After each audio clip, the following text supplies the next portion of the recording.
Welcome, dear friends, to another long journey into the past. Tonight, I invite you to leave behind the noise of the present, the hum of modern life, and instead step into a world where kingdoms rose and fell with the swing of a sword, where empires were forged on dusty roads and stormy seas, and where the fate of an entire civilization could be decided not by philosophy or poetry, but by the clash of armies and the cunning of rulers. But before we go too far, let me tempt you with an image. Imagine you are sitting on the coast of the Adriatic Sea, the waves rolling in under a pale sky, the scent of salt heavy in the air. Across the horizon lies Italy, a land rising with the ambitions of Rome. Behind you lie the rugged mountains of Illyria, home to fierce tribes and restless warriors. The year is 231 before Christ, and history is about to turn in a direction no one at the time could have predicted. For tonight, we begin with Illyria and its pirate queen, a woman who defied Rome, who brought legions across the sea, and who unknowingly opened the door to centuries of Roman domination in Greece. This is not just the story of battles, it is the story of how Rome first stepped into the Hellenic world, a step that would eventually lead to the conquest of Greece itself. Now, if you find yourself enjoying these quiet travels into the past, I ask only this: consider subscribing, perhaps even sharing this with a friend. Not as a favor to me, but as a way of keeping alive the echoes of history, so that stories like these continue to drift through time. It is oddly comforting to know that somewhere out there, others are listening too, drifting into sleep or reflection with the same voices of history in their ears. And so, with that, dim the lights, settle in, and let us begin. The Mediterranean in the late 3rd century before Christ was a restless sea. To the west, Rome had just emerged victorious from its struggle with Carthage in the First Punic War. The war had been long, brutal, and costly, but it had given Rome something new, a navy, and with it, mastery of the seas around Italy. Carthage, though wounded, was still a rival, and already the seeds of another war were stirring. But Rome's attention was not yet fixed on Africa. It was drawn, almost by accident, to the east. Across the Adriatic lay Illyria, a rugged land of mountains, rivers, and jagged coastlines. To the Greeks, the Illyrians were half-civilized raiders, men and women who lived by the sword and the sea. Their ships darted across the Adriatic, seizing merchants, raiding towns, and spreading fear. Yet Illyria was not merely a collection of wild tribes. Under King Agron of the Ardeae, it had begun to take shape as something more, a kingdom with ambition. Agron was no mere bandit. He united clans, forged alliances, and fielded armies that could challenge even the Greeks. His greatest triumph came against the Aetolians, when his forces crushed them and seized the wealthy city of Phoenice in Epirus. For a moment, it seemed Illyria might become a power in its own right. But fate is cruel. Agron died soon after his victory, leaving behind a child too young to rule. Power passed instead to his widow, Queen Teuta. Teuta is one of those figures who seem larger than life, though in truth we know little about her beyond what her enemies wrote. The Romans painted her as a pirate queen, ruthless and defiant. Perhaps she was.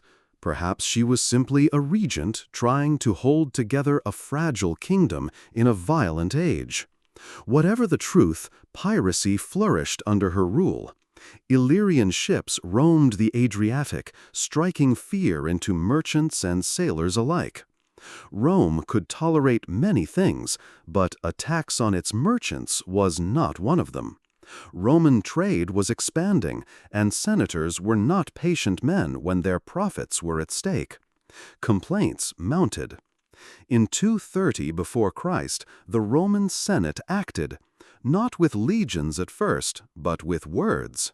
They sent 2 envoys across the sea, the brothers Gaius and Lucius Coruncanius, to confront the queen directly. Imagine the scene.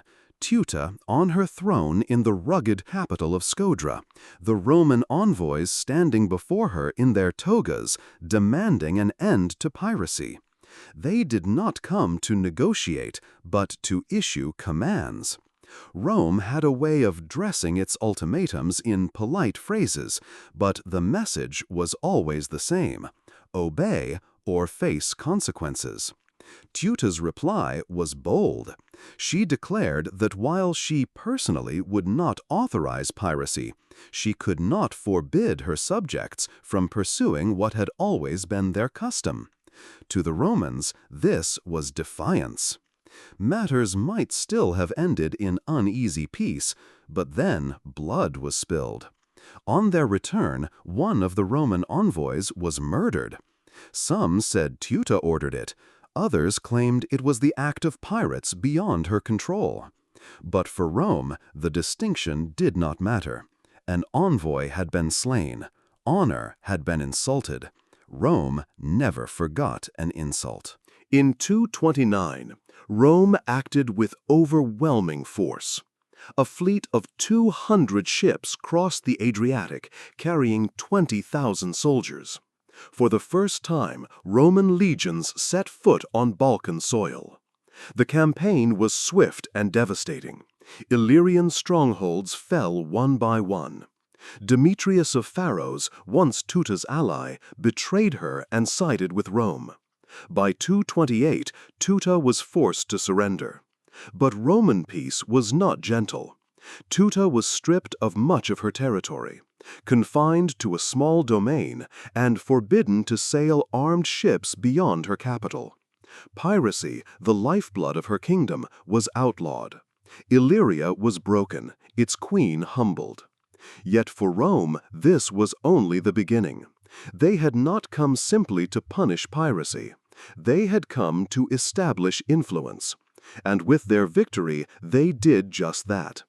Rome proclaimed that the Greek cities of the Adriatic, Corcyra, Apollonia, Epidamnus, were now under Roman protection. These cities, long caught between Illyrian raiders and Macedonian kings, welcomed the new protector. But protection in Roman language meant dependence. From this moment on, Greece would never again be free of Rome's shadow. Think of what had happened: a quarrel over piracy, a murdered envoy, a punitive expedition. On the surface, a small affair. And yet, it was the crack through which Rome entered the Greek world. From Illyria, their influence spread. They had tasted the politics of the East, and they would not leave. For the Greeks, this may have seemed a passing storm. Rome, they thought, was far away, concerned with its own struggles. Surely the Republic would not linger. Surely the balance of power would return to Macedon, to the Seleucids, to Egypt. But history had chosen otherwise. The Illyrian Wars were the first step on a road that would lead to Sinoskephala, to Pydna, and finally to Corinth in flames. And at the heart of it all was a queen, Teuta, who defied Rome and paid the price. She disappears from the record soon after, her fate uncertain.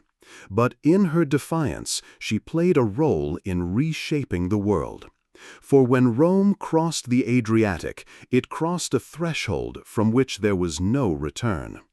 So, as we end this first chapter of our journey, picture that moment. Roman ships landing on foreign shores, their banners snapping in the wind, their soldiers marching into the mountains of Illyria. No one then could have guessed that this was the beginning of centuries of Roman rule in Greece, that the freedom of the city-states would be extinguished, and that the cradle of Western civilization would become a province of Rome. But history is often like that. It begins not with grand declarations, but with small sparks. A pirate raid, a murdered envoy, a queen who would not bow. Sparks that ignite fires strong enough to change the course of the world. When last we spoke, the sails of Roman ships had filled the Adriatic sky, their oars beating the water like the pulse of destiny. The Illyrian Queen Teuta, once defiant, had bent under the weight of Rome's fury, and her kingdom lay broken. Yet history, as it often does, moved not in neat endings, but in continuations. Out of the ashes of Teuta's defeat rose a new figure, one who would both serve Rome and betray her, Demetrius of Pharos. Demetrius was no ordinary Illyrian. Born a Greek adventurer, he had made his fortune among the Illyrians, climbing through ambition and cunning until he stood as one of their most influential leaders. During the First Illyrian War, he betrayed Teuta and sided with Rome, a choice that earned him Roman favor and his own small principality. In this, we see one of Rome's oldest and most effective tools. Reward betrayal, cultivate allies, and use them to maintain influence. Demetrius became Rome's client, ruling under their shadow, a kinglet who owed his crown to foreign power. For a time, this arrangement suited all. Rome, busy with other conflicts, withdrew its legions and fleets, content to leave Demetrius as a buffer across the sea. The Illyrians, weary from war, accepted his rule, and Greece, watching from the south, perhaps thought the storm had passed. But storms rarely remain quiet when ambition stirs. Demetrius was ambitious. His new role, secured by Roman generosity, did not satisfy him. He married Teuta, a former Illyrian queen, linking himself to the royal house and strengthening his legitimacy. He rebuilt Illyria's power, extended his influence, and soon resumed piracy with vigor. Roman merchants once again found themselves preyed upon, their cargo seized, their profits lost. But Demetrius did not stop there. He pushed beyond Illyria into Greek lands, raiding as far south as the Peloponnesus. His ships harassed the Achaean League, and his ambitions stretched toward dominion over the Adriatic. In his arrogance, he believed Rome, distracted by wars in the north with the Gauls, would not intervene. It was a fatal miscalculation. Rome, as history shows, never forgot an insult, and never tolerated betrayal from those who had once sworn loyalty. By 219 before Christ, the Senate had decided. Once more, fleets were fitted, legions assembled, and Roman commanders crossed the sea. The Second Illyrian War had begun. The campaign was swift and ruthless. Roman armies moved along the coast, seizing stronghold after stronghold. Demetrius attempted to resist, but his forces were scattered, his allies unreliable. The speed of the Roman advance shocked him.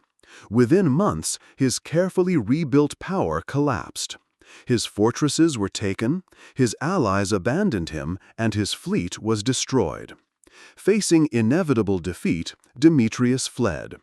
He did not flee into obscurity, but into new intrigue. Escaping to Macedon, he found refuge at the court of King Philip V, a young monarch just coming into his own. There, Demetrius whispered in the ears of the ambitious king, stoking dreams of expansion, sowing suspicion of Rome, and planting the seeds of conflicts far greater than the small wars of Illyria. For Rome, the outcome of the Second Illyrian War was decisive. Illyria was broken once more, its coastline placed under Roman protection, its independence reduced to a shell. The Adriatic, once a sea of piracy, now flew the banners of Rome. The Senate proclaimed itself the guardian of the Greek cities along the coast, And though these cities might have welcomed Roman protection against Illyrian raids, they had also opened their gates to a new master. It is here that we see the true meaning of these early wars. Rome did not seek only victory over pirates. Rome sought legitimacy in the East. With each treaty, each declaration of protection, the Republic expanded its influence without yet declaring empire. Amicizia, Roman friendship, became the cloak under which domination spread. To the Greeks, this was both comfort and concern. On the one hand, Rome had freed them from Illyrian terror. On the other, Rome now stood as a power whose armies crossed seas with ease, whose fleets patrolled foreign waters, whose envoys dictated terms. The balance of power in the Greek world was shifting, and though many did not yet see it, the shift was irreversible. Let us pause for a moment to picture the world of 219. Rome was not yet the empire we imagine from later centuries, stretching from Britain to Egypt. It was still a republic, still governed by senators and consuls, still bound by the rhythms of annual elections and political rivalries. Yet it was already more than a city. It had conquered the Italian peninsula, humbled Carthage in the First Punic War, and pushed its influence across the seas. Rome's armies were battle-hardened, its fleets newly powerful, its people restless with ambition. Meanwhile, Greece was divided. Macedon, under the young Philip V, was recovering its strength. The Aetolian League, restless and aggressive, harassed neighbors and sought advantage. The Achaean League tried to preserve its independence, though often caught between stronger rivals. Athens was a shadow of its former glory, and Sparta, once feared, was reduced to little more than a memory of past greatness. Into this fractured world, Rome stepped cautiously but persistently. The Illyrian Wars had given them a foothold. They had established allies, punished enemies, and declared themselves a protector of Greek freedom. The stage was set for deeper involvement. And, waiting in the wings, was Philip V of Macedon, ambitious, bold, and soon to become Rome's most dangerous adversary in the Greek world. But before Philip rose to challenge Rome, the Republic had to confront another storm closer to home. Across the western Mediterranean, Hannibal of Carthage was preparing to march his army across the Alps, a march that would shake Rome to its core. And it was in that struggle, the Second Punic War, that the threads of Roman and Greek destinies would first intertwine on a grand scale. Still, let us not forget the spark that began it all. A queen in Illyria, defiant and proud, and a Greek adventurer who betrayed her, only to betray Rome in turn. From these beginnings, Rome's road to empire in Greece unfolded. Small wars, small insults, small betrayals, they were the stepping stones to great conquests. For the people of Greece watching in 219, it may have seemed a distant matter. Rome was still far away, still foreign. But in truth, the Republic was already weaving itself into the politics of the Hellenic world. The legions had set foot on Greek soil, and once Rome entered, it never departed. So as we close this chapter, imagine again the Adriatic coast, Roman triremes cutting through the waves, Illyrian fortresses smoking in the distance, Demetrius fleeing into exile, and Greek envoys whispering to one another, "Who are these Romans, and what do they want?" The answer, though not yet clear, would soon be written in the hills of Macedonia and the valleys of Greece. The smoke over the Adriatic had hardly cleared when attention drifted south and east, past the coves of Illyria and into a landscape woven of legends and long memories. If the Illyrian coast was jagged and raw, Macedon and the Greek mainland were a tapestry, threads of old glory, new resentments, and the stubborn, practical business of staying alive in an age of kings. Rome had not come for this tapestry, not yet, but its fingers had already brushed the edge. To understand why that touch would become a grasp, we must meet the men who kept the weave together and the young monarch who would test its strength. Begin then with the aftermath of Alexander. His empire, wider than imagination and thinner than parchment, did not survive his death. What remained in the lands that had birthed him was a kingdom that had learned, slowly and painfully, to live without the thunder of his conquests. Macedon still fielded the phalanx. Macedon still spoke in the language of spears. But the map had changed. City-states endured, leagues rose and fell, and a new balance settled on the Aegean like dusk settling on marble. Into that twilight stepped Antigonus II, Gonatus. He was not a conqueror in the wild, world-eating mold of Alexander. He was something rarer in the Hellenistic age, a caretaker of power. Picture him as the steward of a great house, whose foundations have cracked after a glorious storm. He does not plan new wings or dizzying towers, he shores up the walls. He rebuilt loyalty among Macedonians, worn thin by years of uncertainty. He watched the passes, he guarded the sea lanes with fortresses and fleets, and he kept Athens and Sparta at a nervous arm's length. When the city of Athena, ever proud, ever restless, joined a coalition against him, supported by Ptolemaic Egypt, Antigonus answered with patience sharpened by steel. The so-called Cremonidean War dragged across the 260s before Christ like a heavy curtain. In the end, Macedon still stood, and Athens, hungry and exhausted, surrendered. It was not a triumph sung by poets, it was a result entered in the ledger, and Antigonus was a man who read ledgers closely. Yet even bookkeepers cannot halt time.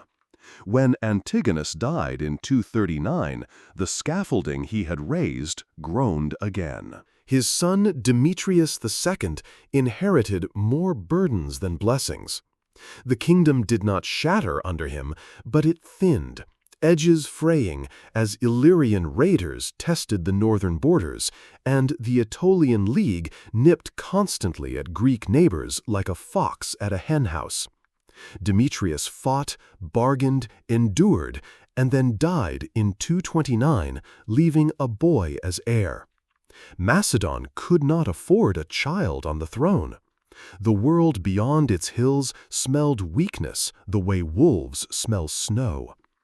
Enter Antigonus III Docen, a cousin in blood and a contrast in temperament. Docen, his very epithet hinting he would give, would promise, was in reality a giver of stability. He became regent with the wary assent of soldiers and nobles who remembered too many sudden kings and sudden disasters. In short order, he did what good regents must. He acted. He pushed Illyrians back from Macedonian valleys, rode south to bruise the Aetolian League, and then did something both bold and shrewd. He renounced grand claims beyond Thermopylae, trading illusions of supremacy for the reality of security. The army, we are told, pressed a crown upon him. He accepted, but not as a usurper. The boy Philip did not lose a throne, he gained a guardian who would eventually hand it back with interest. Docen's greatest stage was the Peloponnese, where a restless Sparta under King Cleomenes sharpened knives and dreams. The clash came at Seleucia in 222 before Christ. The mountains harsh, the air thin, the stakes high.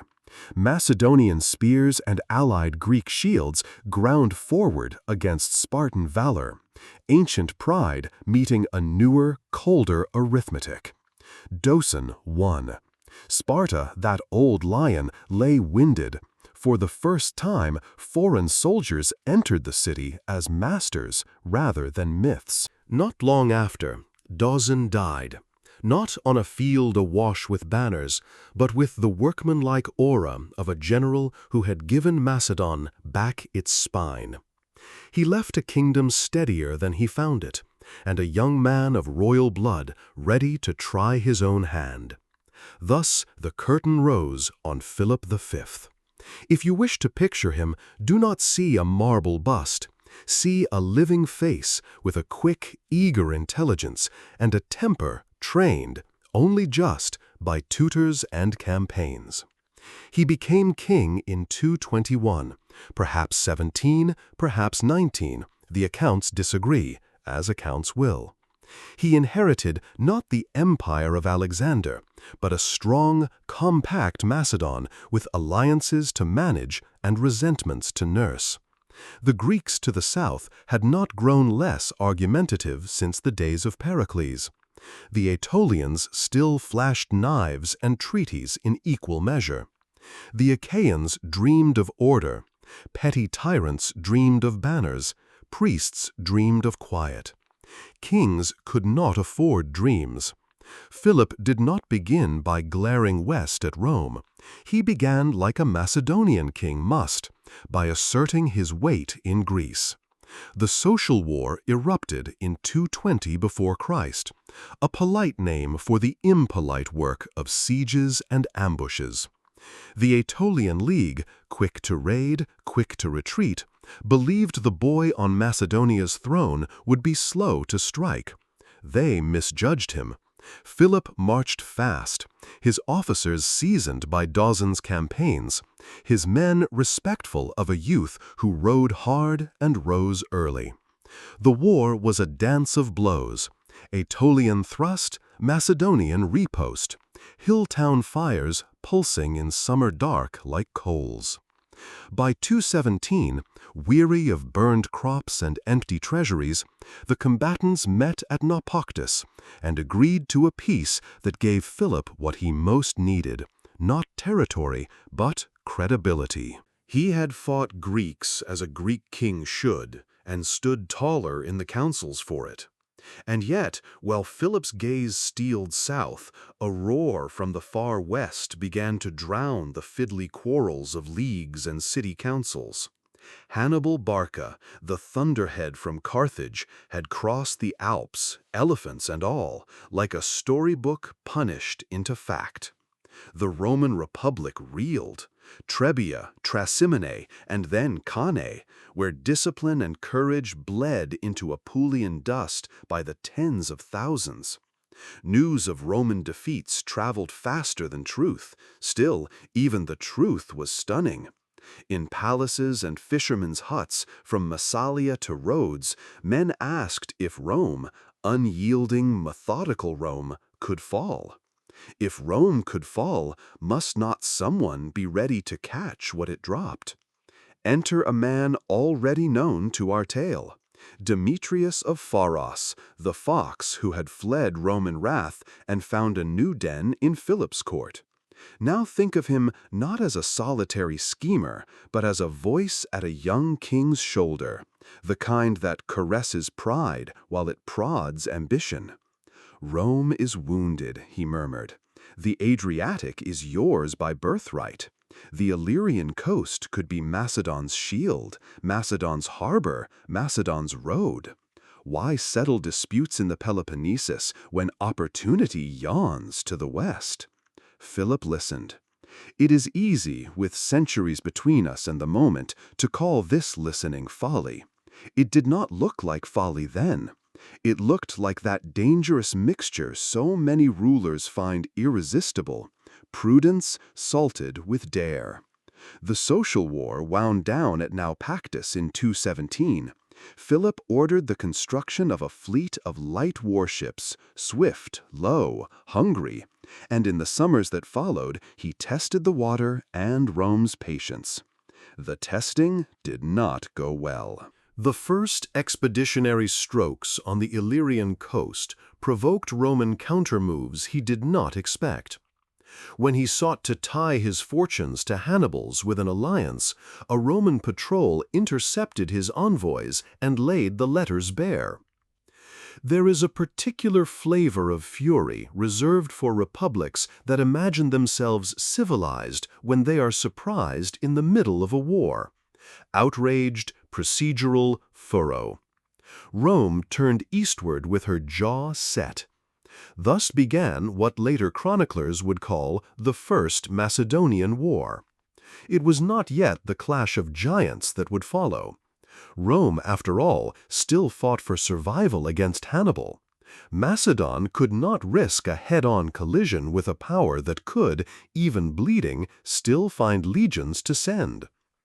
The war became a contest of partners. Rome wooed the Aetolians. Philip courted old friends and new. Rhodian oars creaked. Pergamene courtiers did sums. Raids across the Adriatic, sieges near the Gulf of Corinth, fleets nudging one another from island to island. Much motion, little settlement. And yet wars of maneuver write lines only visible when ink dries.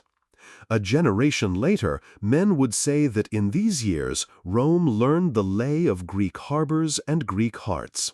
And Greeks learned that Rome, when crossed, did not drift away with the season like a Ptolemaic embassy. She stayed. If Philip hoped for a decisive throw of the dice, fate sent only small coins. The war ended in 205 before Christ with the Treaty of Phoenice, a tidy sheet of papyrus that placed a lid, not a lock, upon the kettle. Neither side gained much that could be paraded before cheering crowds. But the invisible things shifted. Roman envoys grew confident walking Greek colonnades. Greek magistrates practiced the tone that pleases a senate. Philip himself came out of the war having tested his hand against Rome and found it neither ruined nor enriched. He was young enough to gamble again. Here is the paradox of Philip's reign. His strengths as a commander and organizer tempted him toward risks his position could not support. Freed from the constraints of the treaty, he looked east across the Aegean, toward the islands, the straits, the rich towns whose taxes hummed like bees. Pergamon and Rhodes, proud, maritime, keen, felt the nudge of Macedonian ambitions as a shove. They complained, they calculated, they wrote letters to Rome, letters in that exquisite Greek that can make even urgency sound urbane. Rome, having just forced Carthage to its knees at Zama and turned a near-death experience into the marrow of legend, read with interest. She was learning to hear complaints not as noise, but as opportunity. But do not rush too quickly to the collision that must come. Stay for a moment with Philip himself, a man balanced between two worlds. In one, he is a descendant of kings who stood beside Alexander and felt the world peel open under their spears. In the other, he lives in a Mediterranean where power is increasingly counted not only in pikes and cavalry, but in alliances, in consensus, in whose letters carry weight in the Senate House on the Tiber. He campaigns with an energy that wins the respect of soldiers. He negotiates with a sharpness that alarms allies. He punishes disloyal Greeks in ways that make them fear him, and pushes neutral Greeks in ways that make them hate him. Young rulers often discover that winning respect and keeping friends are arts that do not always rhyme. Meanwhile, the fabric below him stretches. The Achaean League wants a future. The Aetolians want a raid. Sparta wants to remember. Athens wants to matter. In the islands, Rhodian merchants tabulate cargoes and bristle at pirates who too often sail under Macedonian indulgence. In Asia Minor, Pergamon's rulers tally the odds and conclude that the best insurance policy in a world with Macedon on one shore is a Roman friendship on the other. The Seleucids and Ptolemies, further east and far to the south, watch, distracted by their own seesaw of gains and losses, yet always ready to tip a finger on the scale.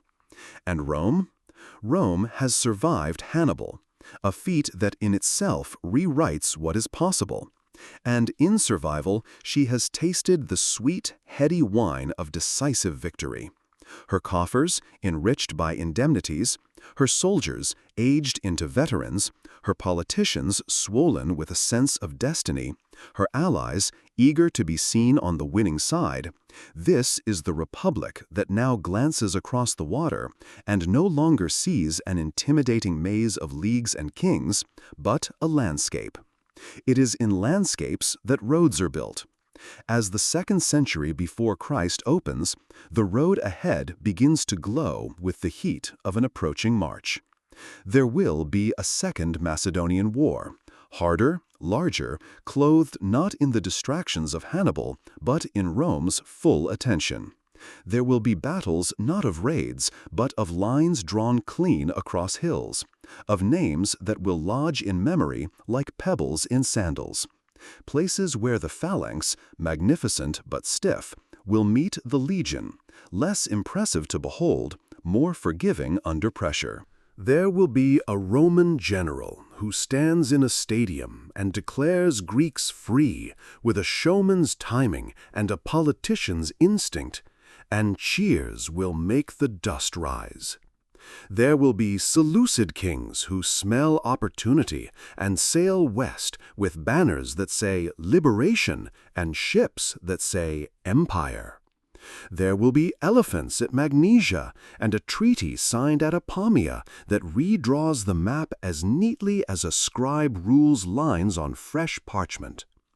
There will be a king named Perseus who takes his father's sullen pride and tries to turn it into policy. And there will be a valley called Pydna, where ground and gravity do as much to shape history as any general's order. But all of that lies ahead, shadowy but certain, the way a far range of mountains lies blue at evening when you still walk the wheat fields. For now, keep the nearer figures in view. Antigonus Gonatas, the ledger reader who made a kingdom solid. Antigonus Dawson, the regent who fought like a king and then wore the crown lightly. The boy who became Philip V, who learned fast and forgot slowly, whose best decisions made his worst temptations possible. And at his shoulder, faint as a rumor and potent as a seed, Demetrius of Pharos, whispering that Rome bleeds like other men, that the Illyrian coast is a promise, that the Adriatic is a mirror in which a Macedonian king might see the outline of a new age. The outline is real, but mirrors deceive. The next time we walk together, we will place our feet on firmer ground, the hills of Thessaly, the fog of a morning when scouts trip into lines and lines into battle, the sudden inspiration of an unnamed Roman tribune, and a field called Siniskephale, where the old art of warfare clangs against the new, and something in the world's machinery slips into a different gear.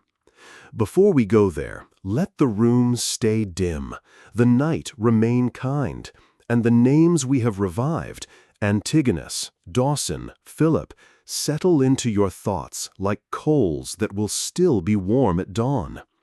The air over the Adriatic, once heavy with the smoke of Illyrian strongholds, now carried quieter whispers, whispers of alliances, of shifting loyalties, of kings and republics circling each other like wary animals. Rome, though shaken to its core by Hannibal, had revealed something vital. Even at its weakest, it could still reach across the sea.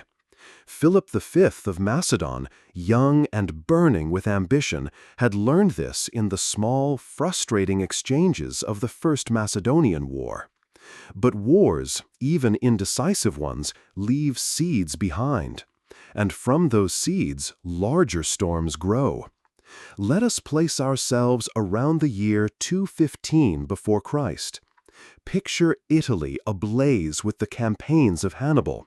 He has crushed Roman legions at Trebia and Trasimene, and at Cannae he has inflicted a defeat so terrible that it seems the Republic itself might collapse.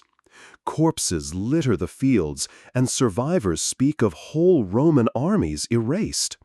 Cities in Italy waver in their loyalty. Carthage seems ascendant. For Philip in Macedon, the chance looks irresistible. If Rome is faltering, why should Macedon not carve out its place across the Adriatic? It was Demetrius of Pharos, restless exile, cunning whisperer, who pushed Philip toward this vision. Join Hannibal, he urged. Strike while Rome staggers.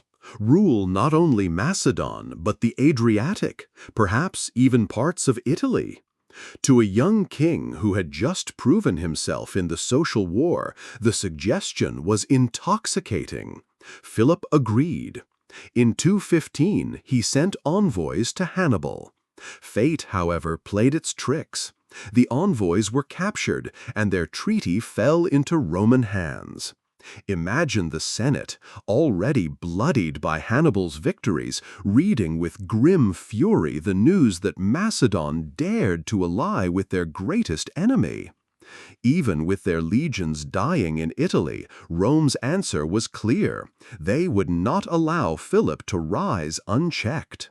The First Macedonian War was born out of this fury. But it was never a full clash of powers.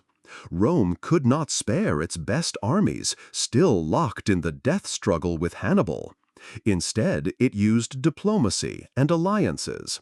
It reached out to the Aetolian League, to Pergamon, to Rhodes, anyone who feared Macedon more than they feared Rome. The war became a dance of raids, of skirmishes, of cities changing sides, of Philip marching here and Rome's allies striking there.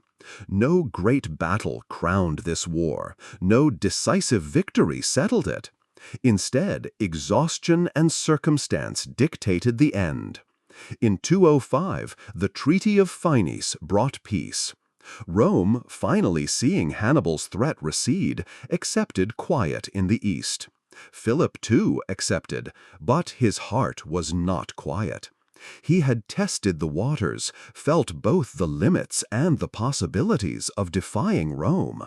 And like a gambler who loses the first hand but smells fortune, he was not done.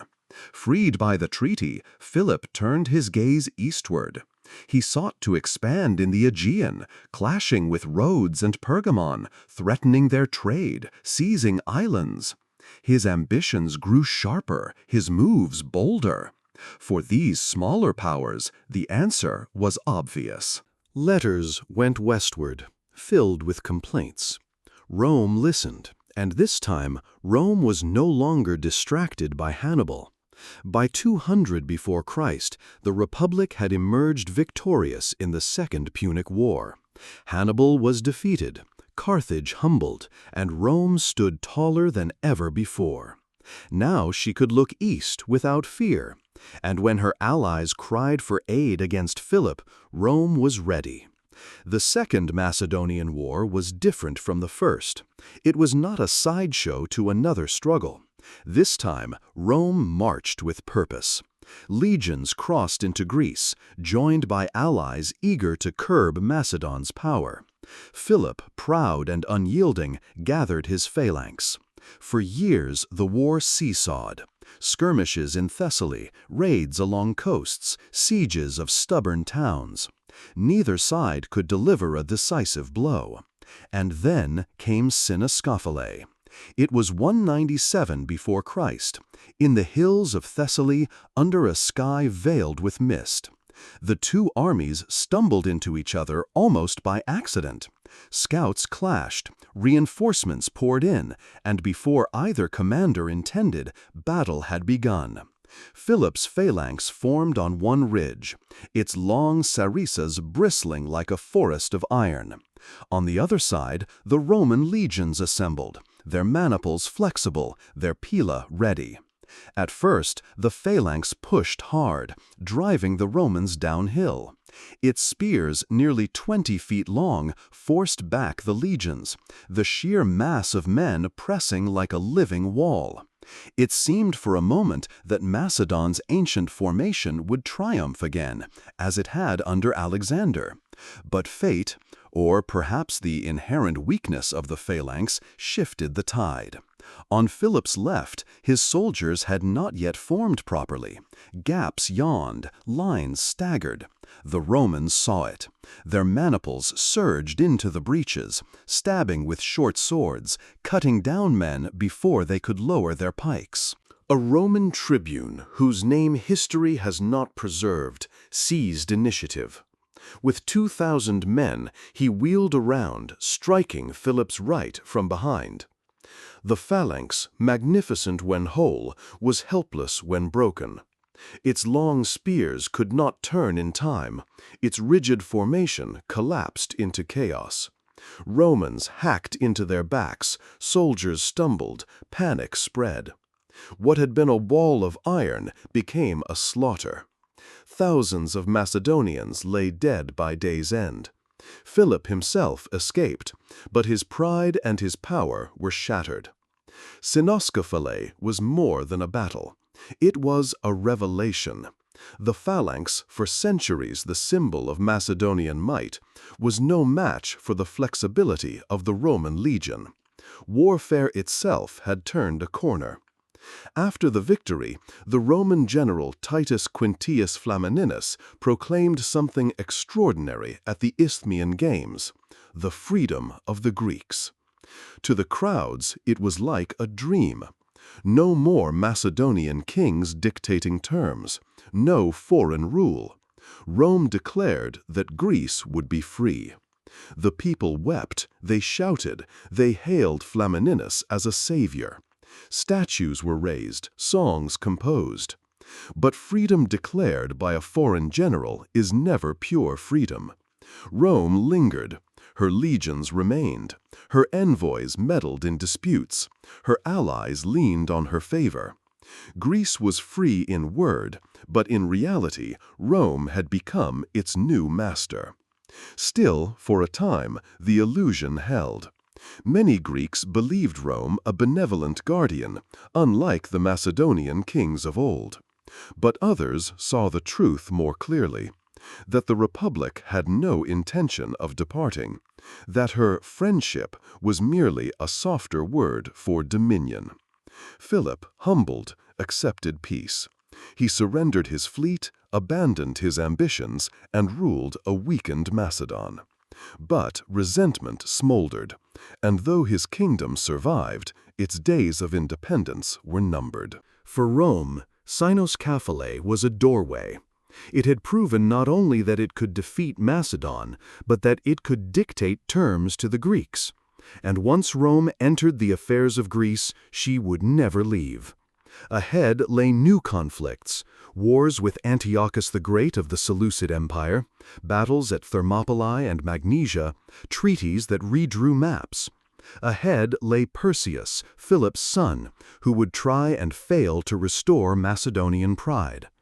Ahead lay Pydna, where the last Macedonian king would fall, and Corinth, where the flames of Roman conquest would consume Greece itself.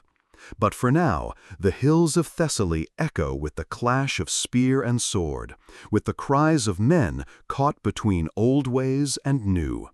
At Thermopylae, history tilted. The age of the phalanx ended, and the age of the legion began. The hills of Thessaly still smelled of iron and blood when the news of Thermopylae spread across the Greek world. Philip V of Macedon had been beaten. His phalanx, once the terror of armies, had collapsed before the adaptability of the Roman legion. The Macedonian king himself still lived, but his power was broken, his ambitions forced into shadow. For the first time, the Greeks saw Rome not merely as a distant Western republic, but as a master of war, capable of defeating the heirs of Alexander on their own soil. Yet what Rome did next was stranger than conquest. In the year 196 before Christ, at the Isthmian Games in Corinth, a Roman general named Titus Quintius Flamininus stood before the assembled crowds. The Isthmian Games were not just a spectacle of sport and music. They were a gathering of cities, a festival of Hellenic pride, a reminder of shared culture in a fractured land. There, Flamininus announced words that stunned all who listened. Rome proclaimed the freedom of the Greeks. Imagine the scene. The stadium is packed with tens of thousands of people. Athenians sit beside Corinthians, Spartans beside Thebans, allies and rivals all listening together. A herald steps forward and, in a clear voice, recites the proclamation that the Greek cities shall be free, without garrisons, without tribute, governed by their own laws. At first, silence hangs, as if the crowd cannot believe what it hears. And then an eruption. Shouts, cheers, tears of joy. Some fall to their knees, thanking the gods. Others raise their arms, praising Flamininus as a liberator. For a brief moment, it feels as though the dream of Greek independence, long buried beneath Macedonian kings, has been restored. Statues were raised to Flamininus across the land. Cities granted him honors. To many Greeks, Rome had done what no Hellenistic king had ever done: fight not for dominion, but for freedom. And Flamininus himself seemed to play the part well. He spoke Greek fluently. He admired Greek culture. He even cultivated the image of a man who loved Greece as much as his own homeland. But behind the bright words and golden gestures lay harder truths. Rome did not fight wars without purpose. Freedom, in Roman mouths, was a carefully crafted tool. By proclaiming Greek liberty, Rome accomplished three things at once. First, it stripped Philip of all influence, ensuring Macedon could never again dominate the southern cities. Second, it won the loyalty of those very cities, who now looked to Rome not as an occupier, but as a protector. And third, it established a precedent. Rome had the right to decide who was free, who was restrained, and who was punished. This last truth became clear almost immediately. Not long after Cynoscephalae, the city of Sparta found itself embroiled in disputes with its neighbors. Traditionally, these disputes would have been settled by war or by negotiation among Greek leagues. But now, envoys sailed west, carrying petitions to Rome, and Rome answered. Her senators listened, her magistrates replied, and Flamininus himself arbitrated Greek quarrels as though he were a king of kings. Freedom, it seemed, came with strings. Philip V, for his part, accepted his humiliation with cold patience. He was forced to give up his fleet, to surrender his holdings beyond Macedon, and to pay a heavy indemnity. His kingdom survived, but it was a shadow of what it had been. Still, Philip was not without skill. In the years that followed, he devoted himself to rebuilding his finances, strengthening his army, and training his sons. He knew that Macedon's independence was not gone, but it was fragile, and it would require careful stewardship if it were to endure. Yet, even as Philip nursed his wounds, new tensions emerged. To the east, the Seleucid king Antiochus III, known as Antiochus the Great, watched events with interest. He saw Rome's proclamation of Greek freedom not as a gift, but as an intrusion. For centuries, the Seleucid Empire, alongside Egypt and Macedon, had vied for influence in Greece. Now Rome had inserted itself, uninvited, as a new arbiter. Antiochus believed he could step into the Greek world and present himself as a true liberator, challenging Rome's claim. But that chapter, the war with Antiochus, was still to come. For now, Greece lived in the uneasy glow of its supposed freedom. The Aetolian League, never content to accept Roman dominance quietly, grew restless. They had fought alongside Rome in the war against Philip, but when peace came, they felt cheated, their rewards too meager. Rome, they claimed, had promised freedom, but what it delivered was Roman oversight. Their frustration grew into open resentment, and they began to seek new allies, even considering Antiochus as a partner against their former friend. Elsewhere, the Achaean League adjusted uneasily to Rome's presence. They were proud to have rid themselves of Macedonian interference, but their pride chafed against Roman envoys who interfered in disputes. Athens, long a faded power, basked in the flattery of Rome's friendship, but quietly recognized its dependence. Sparta, reduced to near irrelevance after centuries of decline, struggled to assert itself, only to find that Rome's freedom meant Rome's permission. Thus, while Greek cities celebrated, while statues of Flamininus gleamed in the sun, the truth settled in like evening shadows. Greece was not truly free. She was watched, managed, and guided by a foreign hand. The brilliance of Rome's policy lay in perception. By granting freedom rather than imposing direct rule, Rome won the loyalty of many Greeks who might otherwise have resisted occupation. The people felt proud, even grateful, to the very power that now dominated them. And when disputes arose, as disputes always did in Greece, the cities themselves invited Rome to arbitrate, handing the Republic influence without it ever needing to draw a sword. In the Senate, this was seen as a triumph of strategy. Rome did not need to annex Greece, not yet. It needed only to ensure that no other power, Macedon, Seleucid, or Egyptian, could dominate it. By presenting itself as the guardian of freedom, Rome gained all the benefits of control without the costs of outright occupation. Still, there were cracks. Some Greeks began to mutter that freedom given by a foreign general was no freedom at all. Others resented Rome's arrogance, its habit of summoning kings and magistrates to justify themselves before the Senate in faraway Italy. And in the hearts of ambitious men like Antiochus of the Seleucid Empire, and later Perseus of Macedon, the fire of resistance smoldered. But for the moment, Rome stood triumphant. She had humbled Philip, outmaneuvered Macedon, and proclaimed herself the liberator of Greece. Her legions remained in the background, but her influence was everywhere. In treaties, in councils, in the very language of freedom. So, as we close this chapter, picture the stadium at Corinth once more. Hear the roar of the crowd, the joy of people who believed, for a fleeting moment, that they had won back the independence of their ancestors. See Flamininus standing tall, basking in adulation, the Roman eagle gleaming on his standards. And then, as the cheers fade, let us remember the quieter truth, that freedom declared from another's lips is always fragile, and that, in the end, Greece's liberty would prove to be but a shadow beneath Rome's wings.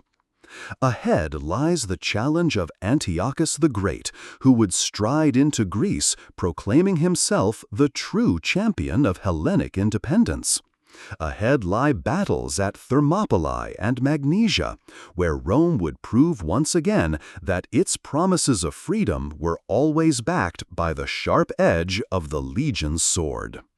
The cheers that had echoed through the stadium at Corinth when Flamininus proclaimed the freedom of the Greeks did not vanish quickly.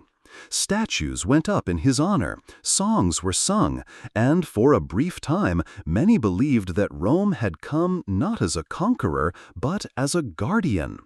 Yet history seldom pauses at moments of triumph. Beneath the gilded surface of liberty, discontent stirred. Old rivalries sharpened, leagues quarreled, and one great power to the east watched with keen and calculating eyes. That power was the Seleucid Empire, ruled by Antiochus III, the man his subjects called Antiochus the Great. The Seleucid realm was immense, stretching from the Aegean coast deep into the heartlands of Persia. Though thinner in strength than it appeared on maps, it carried a weight of history and ambition.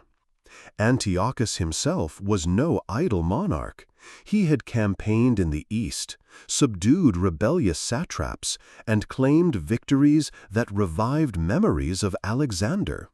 To many, he seemed a king destined to restore the grandeur of the Seleucid house. And when he looked westward, toward Greece, he saw both opportunity and challenge. For centuries, Greece had been the chessboard of Hellenistic kings. Macedon, Egypt, and the Seleucids had all competed for influence, sending fleets, dispatching gold, bribing leagues, and occasionally marching armies. Now Rome had entered the game, declaring itself the arbiter of Greek freedom. To Antiochus, this was intolerable. He believed that Greece belonged to the heirs of Alexander, not to barbarians from Italy who spoke Latin and claimed to act as liberators. It was the Aetolian League that lit the spark. Restless, dissatisfied with the settlement after Cynoscophylae, they sought a champion who might free them from Roman oversight. They found one in Antiochus. The Aetolians invited him into Greece, urging him to take up the mantle of true liberator. They promised support, allies, and glory. Antiochus, already inclined to challenge Rome, needed little persuasion. In 192 before Christ, he crossed into Greece. The moment was heavy with symbolism.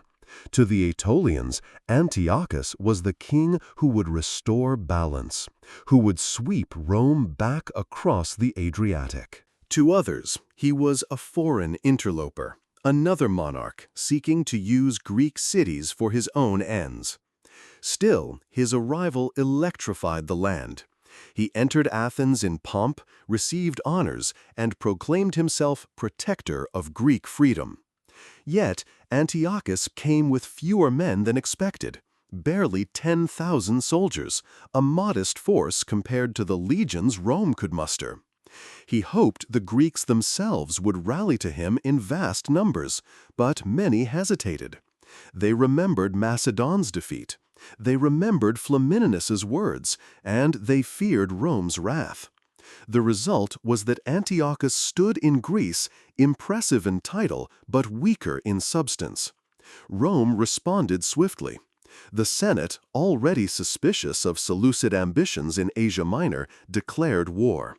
Legions marched once more across the Adriatic, commanded by Manius Acilius Glabrio. The confrontation came at Thermopylae, the narrow pass immortalized centuries earlier by Leonidas and his 300 Spartans. Picture that pass. Sheer mountains press down on the sea, leaving only a narrow road, a place where numbers count for less than courage. Leonidas had held it against Persia for days, his name carved into legend. Antiochus sought to imitate that glory. He fortified the pass, stationed Aetolian allies on the surrounding heights, and prepared to block the Roman advance. But courage without unity falters. The Aetolian defenders on the heights were lax, and Roman detachments, guided by local shepherds, scaled the mountains. They fell upon the Aetolians from behind, scattering them. Meanwhile, the main Roman army pressed forward against Antiochus's line. Seleucid soldiers fought bravely, but they were outnumbered and outmaneuvered. Roman discipline and persistence carried the day. The defeat was crushing. Antiochus fled with the remnants of his force, retreating first to Chalcis, then across the Aegean. His dreams of liberating Greece collapsed in a single campaign. The Aetolians, left exposed, were forced to beg for mercy. Rome, triumphant once more, had demonstrated that not even the great king of the Seleucids could stand in Greece without her consent.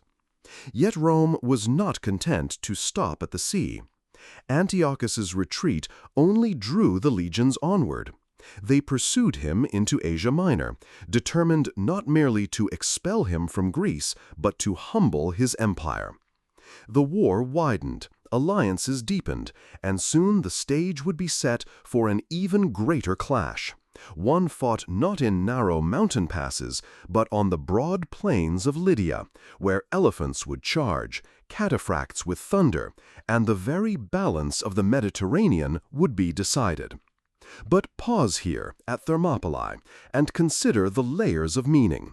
For the Greeks, it was a bitter reminder that their land had become the arena of foreign powers, where their own role was reduced to spectators or pawns. For Antiochus, it was humiliation, proof that his grand title did not guarantee victory. And for Rome, it was confirmation of destiny. The Republic was not only a defender of allies, but the master of Greece. Think also of the symbolism. Centuries earlier, Thermopylae had been the place where Greeks stood together against the might of Persia, proving that freedom could resist empire. Now, in 191, the pass became the place where another empire, led by a king who fancied himself heir to Alexander, was thrown back by a republic that claimed to defend liberty, even as it expanded its reach. The echoes of history were thick in the narrow road, but the meaning had changed. The age of kings was waning. The age of Rome had arrived. Antiochus would not accept this without another fight. Retreating to Asia, he gathered his strength. He called upon the resources of his empire, assembled elephants, cavalry, and infantry, and prepared to meet Rome once more. The decisive encounter would come at Magnesia, a battlefield far larger and bloodier than Thermopylae, where the Seleucid dream of Western dominion would finally collapse. But for Greece, the lesson was already plain. Freedom was no longer theirs to grant or withhold. Rome had defeated Macedon, humbled Antiochus, and inserted itself as the arbiter of all disputes. Greek liberty was a word spoken in proclamations, but its substance lay in the hands of Roman generals and Roman senators. So, as we close this chapter, imagine Thermopylae once more. Not the defiant stand of Leonidas, but the hurried retreat of Antiochus, his banners torn, his allies scattered, his hopes drowned in Roman iron. The mountains were the same, the sea still glittered beside the pass, but the meaning had shifted. Greece was no longer the place where freedom defended itself. It was the place where Rome proved again and again that she was the new master of the Mediterranean. The dust of Thermopylae had not yet settled when Antiochus III fled across the Aegean, his pride as battered as his army. For a king called the Great, the retreat was bitter. He had crossed into Greece with the title of liberator, heralded as the savior of Hellenic freedom. Yet he had left as a fugitive, pursued by Roman legions and abandoned by many of his would-be allies. To Antiochus, however, Thermopylae was not the end. He believed it was merely a setback, a stumble on the road to greater triumph. And in the heart of Asia Minor, he still commanded vast resources: soldiers, elephants, cavalry, cities rich in tribute. For Rome, the campaign had only just begun. The Senate and its generals did not see Thermopylae as a single victory to be savored, but as the opening move in a larger game. Antiochus had dared to cross into Greece, dared to claim the mantle of liberator, dared to challenge Rome's authority. That affront demanded not only expulsion, but punishment. Rome would not be satisfied until Antiochus's empire itself was humbled, its reach curtailed, its ambitions broken. The Republic found eager allies. Pergamum, under King Eumenes II, had long feared Seleucid expansion, and now saw in Rome the perfect counterweight. Rhodes, master of the seas, distrusted Antiochus's ambitions and threw its fleets behind the Roman cause. Even smaller Greek states, weary of Seleucid meddling, lent their support.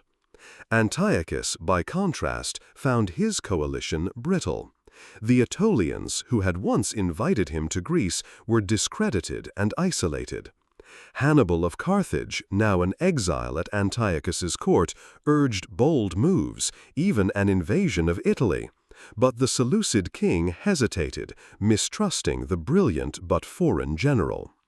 In 190 before Christ, the confrontation came. The place was Magnesia, on the plains of Lydia, near the river Hermus. Here, the fate of the Seleucid Empire in the west would be decided. Antiochus mustered a vast army. Some ancient sources claim 70,000 men, though the exact number is uncertain. His forces included phalanges bristling with long sarissas, cavalry in heavy armor called cataphracts, war chariots scything with blades, and elephants, those living towers that inspired both awe and terror. It was a host meant to overwhelm by sheer size and spectacle. Rome's army, commanded by Lucius Cornelius Scipio, the brother of Scipio Africanus, victor over Hannibal, was far smaller, perhaps 30,000 men. But Rome had more than numbers. She had discipline, experience, and allies whose fleets and cavalry filled the gaps. The legions were veterans, hardened by decades of war against Carthage, Macedon, and countless smaller foes. They knew how to adapt, how to bend without breaking, how to strike when opportunity opened. Picture the battlefield on the eve of combat. Antiochus's elephants tower at the front, their trunks restless, their riders urging them forward. The phalanxes stretch across the plain, rows upon rows of spears gleaming in the winter sun. The cataphracts, armored from head to hoof, paw the earth, ready to charge. Antiochus himself, confident despite his setbacks, prepares to lead from the front. On the opposite side, the Romans stand in maniples, their standards fluttering, their short swords ready, their pila balanced. Eumenes of Pergamum commands allied cavalry, and Rhodian ships patrol nearby rivers to harry Seleucid supply lines.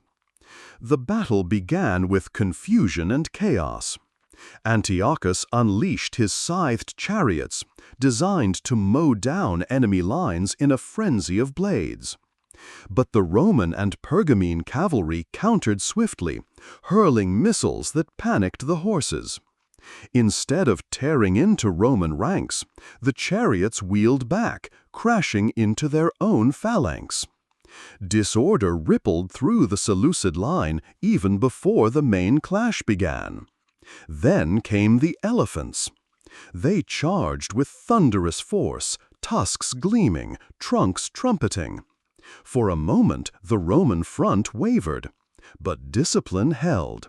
Javelins flew, drivers were struck, and the beasts, wounded and terrified, turned wild. Some rampaged back through Seleucid ranks, trampling their own men, sowing chaos where order was most needed. On the flanks, Pergamene cavalry struck hard, scattering Antiochus's riders. Antiochus himself, leading his horsemen with reckless bravery, managed to drive back the Roman left for a time. But his absence from the center proved fatal. The Seleucid phalanx, massive but unwieldy, began to falter under the coordinated pressure of the legions. The Romans exploited gaps, pressing in with glodii where sarissas could not turn. Flexibility triumphed over rigidity, as it had at Cynocephalae. By day's end, the Seleucid army was in ruins. Tens of thousands lay dead or captured. Antiochus fled once more, his dreams of dominion shattered. The greatest host he had ever assembled had been broken, not by numbers, but by Roman discipline and the steady courage of allies. The consequences were immense. In 1808, the Treaty of Apamea was imposed upon Antiochus. Its terms were harsh, designed not merely to end a war, but to cripple an empire. Antiochus was forced to surrender all lands west of the Taurus Mountains, handing Asia Minor to Rome's allies, Pergamon and Rhodes. He was ordered to pay an enormous indemnity, draining his treasury for years to come.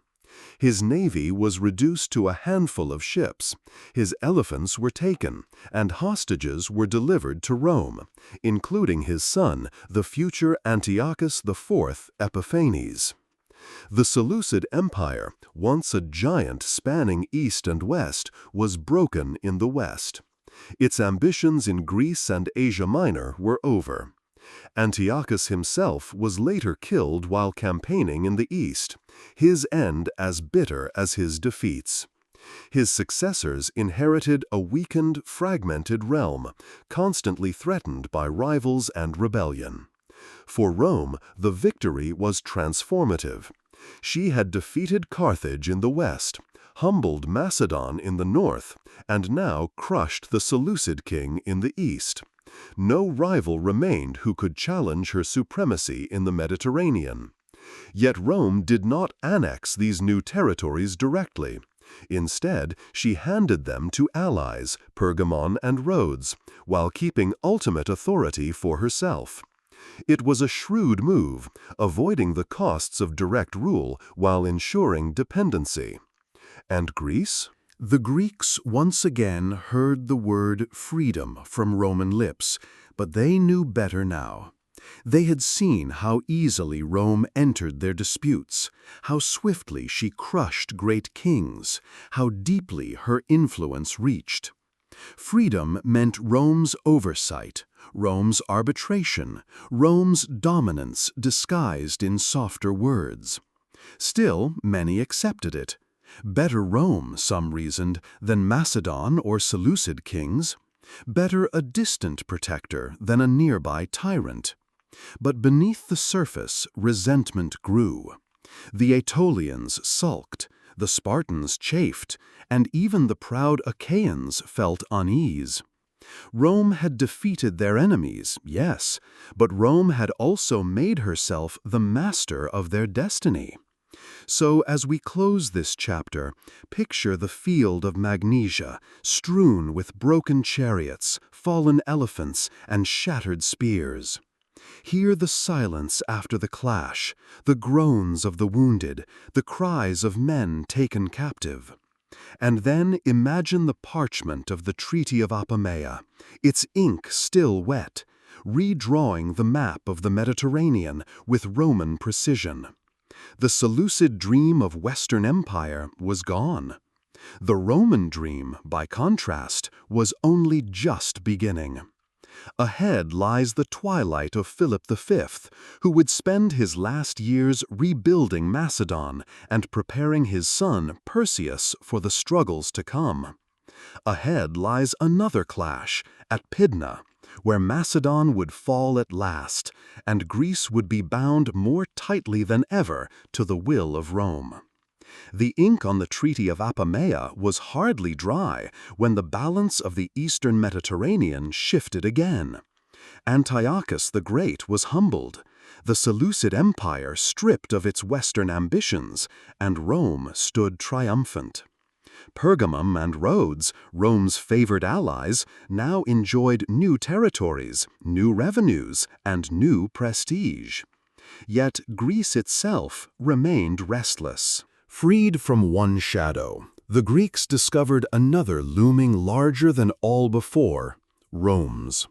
But in Macedon, Philip V still ruled. He had been humbled at Thermopylae, forced to give up his fleet and ambitions. Yet, unlike Antiochus, he had not been destroyed. Rome allowed him to remain king, a decision born of pragmatism. A weak Macedon could serve as a buffer between Rome's allies and the tribes to the north. Yet Philip was not a man content to remain a puppet. In his later years, Philip devoted himself to rebuilding his kingdom. He replenished his treasury, reformed taxation, and encouraged agriculture to restore prosperity. He trained his army in silence, not with open defiance, but with careful patience. Though Rome kept watch, she was distracted, managing new allies, new disputes, new obligations.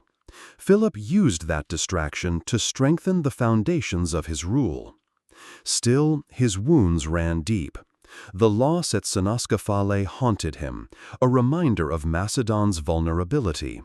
He understood that Macedon could never again dominate Greece as it had under his ancestors. Yet he also believed Macedon could remain independent, if guided by prudence and strengthened from within. The old lion had been beaten, but his claws were not broken. At the same time, Philip's personal life darkened. His reign was marked not only by political struggles, but also by family conflict. He had two sons, Perseus, the elder, and Demetrius, the younger. Perseus was ambitious, proud, and deeply suspicious of Rome. Demetrius, by contrast, had been sent as a hostage to Rome after Thermopylae. He grew up in the Republic, learned Latin, absorbed Roman manners, and returned to Macedon with admiration for the Republic. Rome, ever shrewd, cultivated Demetrius as a friend. Senators praised him, envoys hinted that Rome favored him as Philip's successor. To Perseus, this was intolerable. He feared that his younger brother would supplant him, that Macedon itself might become a client state under Demetrius's Roman connections. The rivalry grew poisonous. Philip, aging and embittered, found himself caught between his sons. At times, he leaned toward Demetrius, admiring his Roman polish.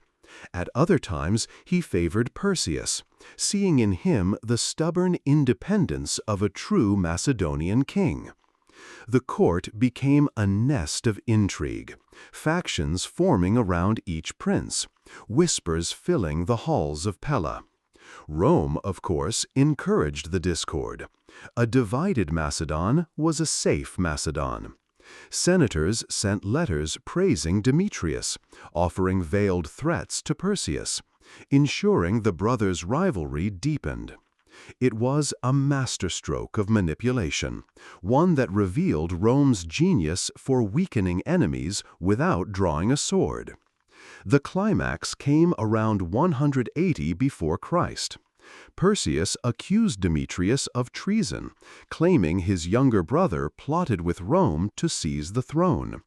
Whether true or false, the charge carried weight. Philip, pressured and suspicious, condemned Demetrius to death. The young prince, once the darling of the Senate, was executed. The deed broke Philip's spirit. He had killed his own son, perhaps unjustly, certainly under a cloud of doubt. The Roman Senate, though it had not openly demanded Demetrius's succession, expressed outrage at his death, further souring relations.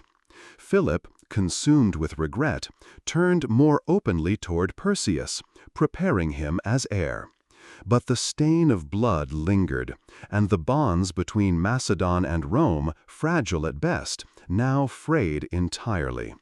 By the time Philip died in 179, he was a man worn down by defeat, suspicion, and remorse.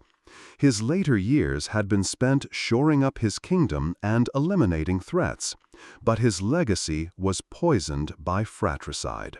Macedon was stronger than it had been immediately after Cynoscephalae, yet its king had left behind not peace, but tension.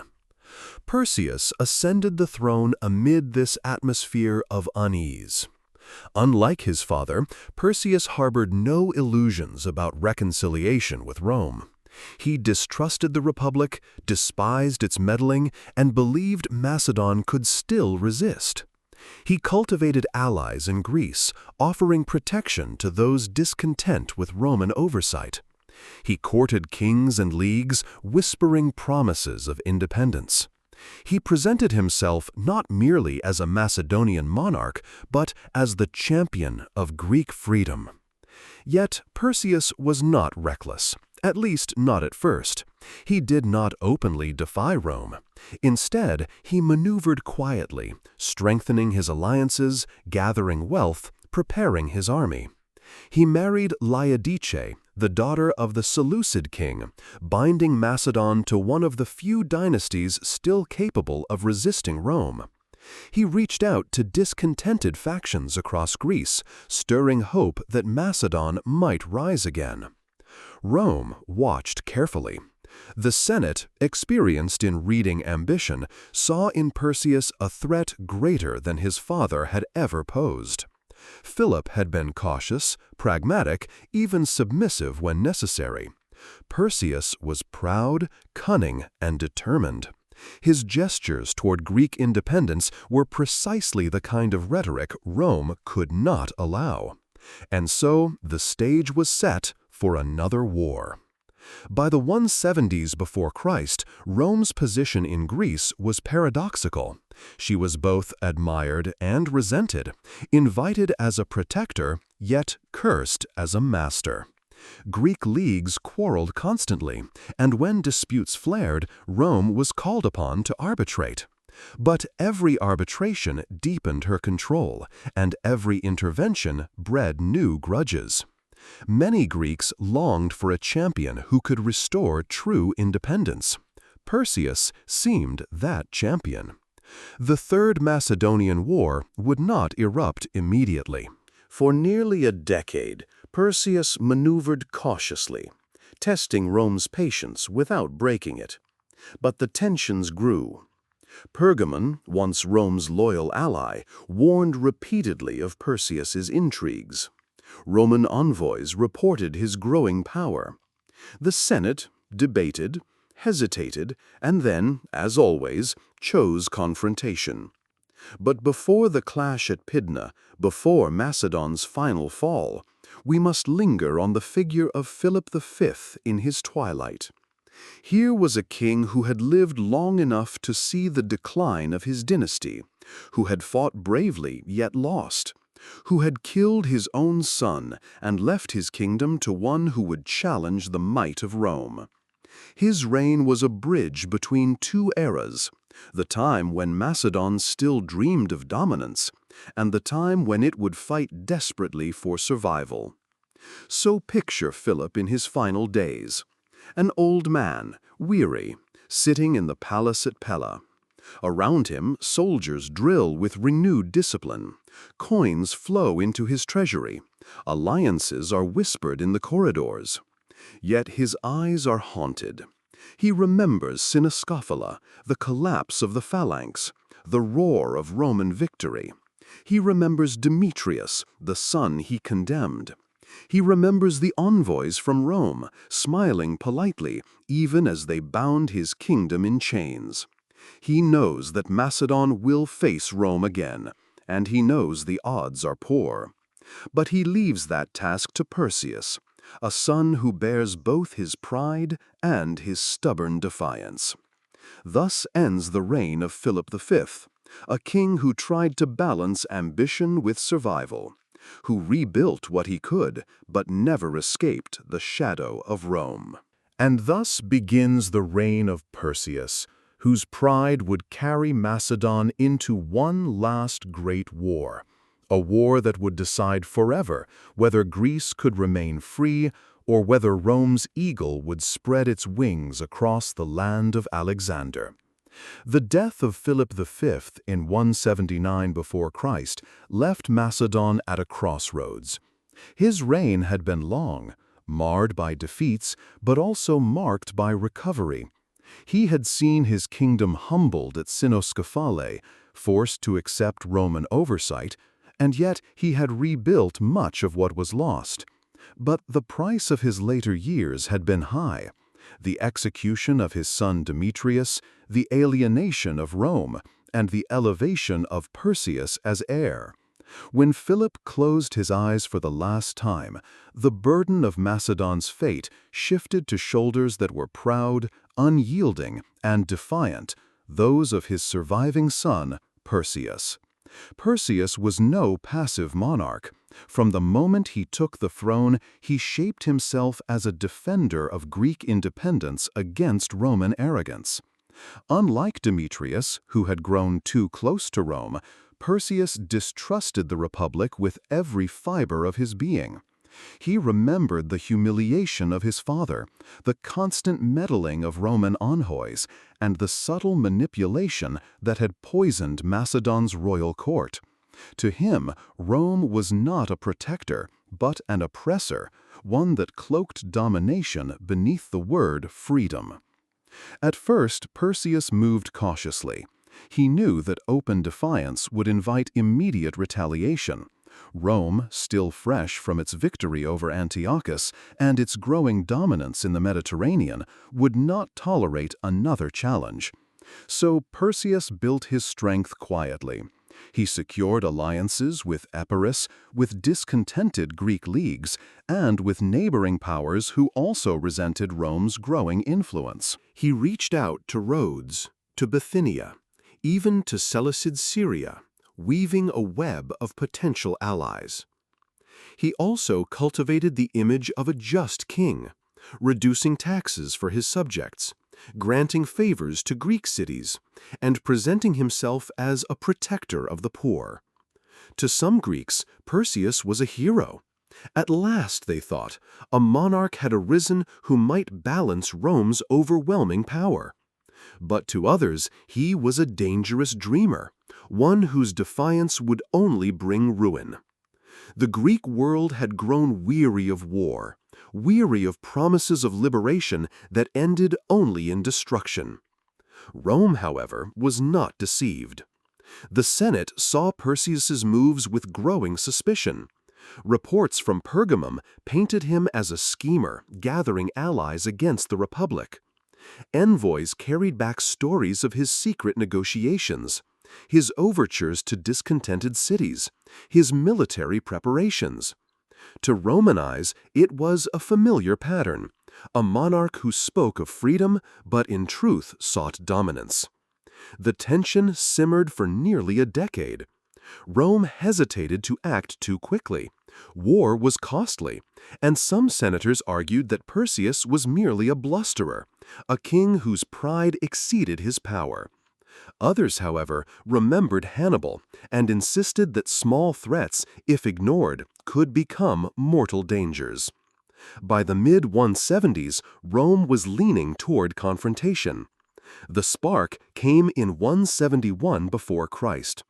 Pergamum, Rome's most loyal ally in Asia Minor, accused Perseus openly of plotting against the Republic. Envoys from Pergamum painted him as a threat not only to Greece, but to Rome's allies across the Aegean. The Senate, already predisposed to distrust, seized on the accusations. War was declared. Thus began the Third Macedonian War. At first, Perseus fought well. Unlike his father Philip, who had stumbled into disaster at Cynoscephalae, Perseus showed tactical skill and careful judgment. His phalanx, still formidable when properly handled, scored victories against Roman forces in the early years of the war. In 171, he won a significant engagement at Callinicus, where his cavalry drove the Romans from the field. For a moment, it seemed as though Macedon might defy fate. But Rome was relentless. Defeats were lessons, not endings. The Republic poured in resources, summoned allies, and adjusted strategies. Year by year, the war ground on. Perseus, cautious by nature, failed to press his advantages. He hesitated to risk decisive battles, preferring to maneuver, to delay, to hope that Rome's will might falter. But Rome's will never faltered. By 168, the decisive confrontation was unavoidable. The two armies met near the town of Pydna, in the shadow of Mount Olympus itself, the home of the gods. The setting could not have been more symbolic. The heirs of Alexander standing beneath the mountain of Zeus, the Romans determined to prove once and for all that the age of Macedon was over. The battle began late in the day, when the sun hung low and the dust of marching feet clouded the air. Perseus's army was formidable, perhaps 44,000 men, including the mighty phalanx with its long sarissas, a formation still capable of striking terror. Rome, under the command of Lucius Aemilius Paulus, brought about 37,000, disciplined and battle-hardened. When the phalanx advanced, its impact was tremendous. The long spears bristled like a wall of iron, and the Roman front reeled under the pressure. Step by step, the Macedonians pushed forward, their sarissas pinning the enemy at bay. For a moment, victory seemed within Perseus' grasp. But the land betrayed him. The ground near Pydna was uneven, broken by gullies and ridges. The phalanx, so deadly on flat terrain, lost its cohesion. Gaps opened in its line as soldiers stumbled or formations broke. The Roman legions, with their flexible manipular system, seized the moment. Small units darted into the breaches, driving their short swords into the exposed sides of the pikemen. The phalanx, magnificent when whole, was helpless when fractured. What followed was slaughter. Once inside the formation, the Romans hacked mercilessly, cutting down men who could not lower their spears in time. Panic spread. The proud phalanx dissolved into chaos, and Macedonian soldiers fled. Perseus himself, though present on the field, failed to rally his men.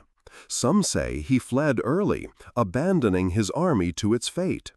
By nightfall, the field was littered with corpses. 20,000 Macedonians slain, another 11,000 captured. Roman losses were minimal. Pydna was not merely a defeat, it was annihilation. With one battle, the might of Macedon, heir to Alexander's legacy, was broken forever. Perseus fled, seeking refuge on the island of Samothrace, but Rome pursued him relentlessly. Eventually, he surrendered, not with dignity, but in desperation. He was taken to Rome, paraded in chains through the streets in Aemilius Paulus's triumph, a broken king displayed as proof of Rome's supremacy. Macedon itself was dismantled. Rome abolished the monarchy and divided the kingdom into 4 republics, carefully designed to be weak and dependent. Trade between them was restricted, taxes were imposed, and no soldier was allowed to cross into another district. The once proud kingdom of Philip and Alexander was reduced to a shattered mosaic. For Greece, the consequences were profound. Some rejoiced, believing that Rome had freed them from Macedonian domination. Others mourned, realizing that Macedon's fall meant no Greek power remained to balance the republic. From now on, Rome was not a distant protector, but the undisputed master. And yet, even in triumph, Rome showed her peculiar restraint. She did not annex Macedon outright. Instead, she left the divided republics nominally independent, though in truth they were puppets. Rome was not yet ready to assume direct rule, but she ensured that no rival could rise again. The victory at Pydna echoed across the world. In Asia, kings noted that even the phalanx of Macedon could not withstand the legions. In Egypt, the Ptolemies drew back from boldness, fearing Rome's wrath. In Greece, leagues and cities learned that Rome's word was law, whether spoken softly or shouted with steel. So as we close this chapter, picture the plain of Pydna at dusk. The sun sets behind Mount Olympus, staining the sky with red as if in mourning for the age that had ended. The bodies of Macedonian soldiers lie scattered, their long spears broken, their shields cast aside. Roman soldiers move among them, weary but victorious, their standards held high. And in the distance, the eagle of Rome spreads its wings, casting a shadow that will never again lift from Greece. Ahead lies the final act, the simmering unrest of the Achaean League, the last desperate bid for independence, and the terrible destruction of Corinth. The field of Pydna was more than a battlefield. It was a graveyard for an age. When Perseus surrendered and Macedon was broken into 4 feeble republics, the Greeks understood that their destiny no longer belonged to them. For centuries they had fought each other, rising and falling in endless rivalries. Sparta against Athens, Thebes against Macedon, leagues against kings. Now all those rivalries were meaningless. Rome had proved beyond any doubt that she alone held the power to decide the fate of nations. Yet even in defeat, the Greek world did not fall silent. The years after Pydna were filled with murmurs, with simmering unrest, with flickering hopes that perhaps, somehow, Rome's grasp might be loosened. Rome, for her part, did not yet annex Macedon outright. She preferred to rule indirectly, through arrangements that allowed the appearance of autonomy while ensuring real dependence. The 4 republics created out of Macedon were carefully designed to be weak. They could not trade freely with one another. They could not send envoys abroad with Roman approval. They could not maintain strong armies. Each was a fragment, powerless alone, forbidden to unite. Rome called this freedom. To the Greeks, it was a cage. Still, some chose to embrace the new order. Cities like Athens, ever eager to curry favor, declared loyalty to Rome and were rewarded with privileges. Others, such as Sparta, struggled to assert independence, but found themselves repeatedly thwarted. The Achaean League, once the proud federation of southern Greece, tried to maintain dignity while balancing Roman demands. Everywhere, the pattern was the same. Quarrels arose, disputes flared, and Roman envoys intervened, their decisions final, their presence unavoidable. Gradually, the illusion of liberty wore thin. Greeks began to realize that Rome's freedom was not freedom at all, but dependence. Resentment festered, especially among those who remembered better days, or whose pride could not bear foreign domination. Yet the Greeks were divided. Some argued for patience, others for resistance, and unity was always elusive. Rome, as ever, benefited from their divisions. Meanwhile, in Italy, the Senate grew more accustomed to managing Greek affairs. Greek envoys arrived regularly, bearing petitions, accusations, and complaints. Roman senators, who had once thought of Greece as a distant, exotic land, now saw it as a province in all but name. They issued commands with increasing confidence, knowing their word could not be defied. But human pride is stubborn, and Greek pride most of all. The spark came not from Macedon, already broken, but from the Achaean League. The League had long sought to expand its influence over the Peloponnesus, incorporating cities like Sparta against their will. Rome, alarmed by the League's growing assertiveness, ordered them to release several member cities. To the Achaeans, this was intolerable. They had bled for unity, they had fought for strength, and now a foreign senate across the sea dared to dictate their composition. Defiance took root. Voices in the League shouted that enough was enough, that Rome's friendship was nothing but slavery. They urged resistance, even war. For a moment, it seemed as though the old fire of Greek independence might blaze again. Rome, however, did not bluff. In 146 before Christ, a Roman army under Lucius Mummius marched into the Peloponnesus. The Achaeans, proud but poorly prepared, gathered their forces at Corinth. Corinth was no ordinary city. Rich, powerful, situated at the narrow isthmus that connected northern and southern Greece, it was a jewel of commerce and culture. Its markets thrived, its temples gleamed, its walls seemed strong. To the Achaeans, it was the natural place to make a stand. The battle, when it came, was brief and brutal.